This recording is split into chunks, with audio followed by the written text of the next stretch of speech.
Julien séparé de Mélanie, nouvelle accusation de violence et d'emprise par une de ses ex. Le candidat sera sur TPMP ce mercredi.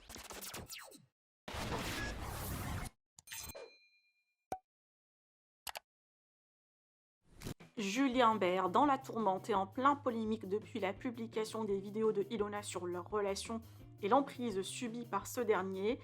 Violence physique, mentale, vol d'argent et manipulation. Ilona reçoit beaucoup de soutien et TPMP les a même invités sur le plateau. Julien y participera ce mercredi d'après ce blogueur.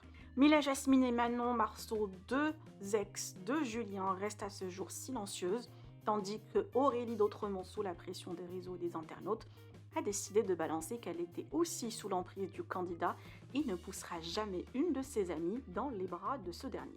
Mélanie Dedigama, sa nouvelle chérie, est toujours avec Julien. D'ailleurs, quelqu'un les a filmés dans un McDo hier, comme vous voyez. La maman de Naya ne souhaite pas s'exprimer sur le sujet. Aquababe a repartagé un audio datant de quelques mois où Ilona raconte au blogueur ce qu'elle a subi de son ex Julien. Je vous laisse avec cet enregistrement. Que pensez-vous? Partagez avec moi vos avis en commentaire. Et n'oubliez pas de liker la vidéo et de vous abonner à la chaîne. Comment tu veux que je le prenne? Quand tu me dis Julien n'a jamais été violent alors que j'ai subi l'enfer depuis 2 ans, comment tu veux que je le prenne quand quelqu'un en face de moi se dédouane? Là, il pète un câble parce que soi-disant j'ai balancé pour le bracelet alors qu'il savait très bien que t'étais au courant et qu'il me l'avait dit que t'étais au courant. Donc j'ai rien balancé du tout, moi. J'ai jamais rien balancé du tout. Je prends sur moi. Ça fait 2 ans que je me fais insulter sur les réseaux sociaux pour protéger Julien et je ne dis rien en fait. Salut tout le monde, j'espère que vous allez bien.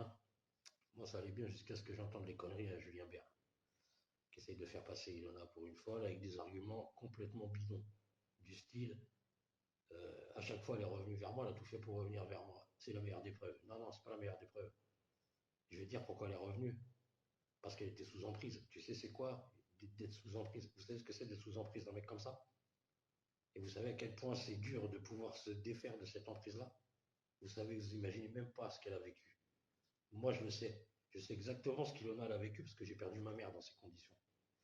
Et l'autre argument bidon qui dit que si tout ça était vrai, elle en aurait parlé avant et que c'est parce que tu es heureux dans ta vie maintenant qu'elle fait ça. Non, non, ça n'a strictement rien à voir.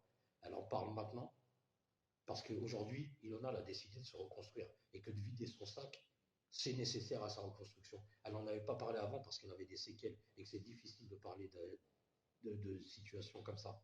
Elle, tout ce qu'elle a vécu, elle a vécu seule, en silence, elle n'en a jamais parlé. Imaginez-vous les gens, tout ce qu'elle a pu endurer, même psychologiquement. Et ça laisse des traces, hein. Croyez pas. Alors donc ton argument, là, il marche qu'avec les vieilles meufs frustrées qui fantasment sur toi depuis des années, comme l'autre, la mamie Suze, Linda des Anges, ou alors avec le petit meuf écervelé de 15-16 piges à qui tu fais avaler tout ce que tu veux parce que t'es un beau gosse. Mais quelqu'un qui a un minimum de jugeote, il sait exactement qui t'es. Pour preuve, la réaction d'Aurélie d'Entremont, elle dit rien, mais elle dit tout. Et vous savez très bien comment ça marche. Vous savez très bien qu'une fois que la boîte de Pandore est ouverte, les langues vont commencer à se délier petit à petit. Et croyez-moi, vous n'êtes pas au bout de vos surprises. Croyez-moi. En tout cas, grosse force à Ilona. Elle a été super courageuse. Grand respect à elle. Allez,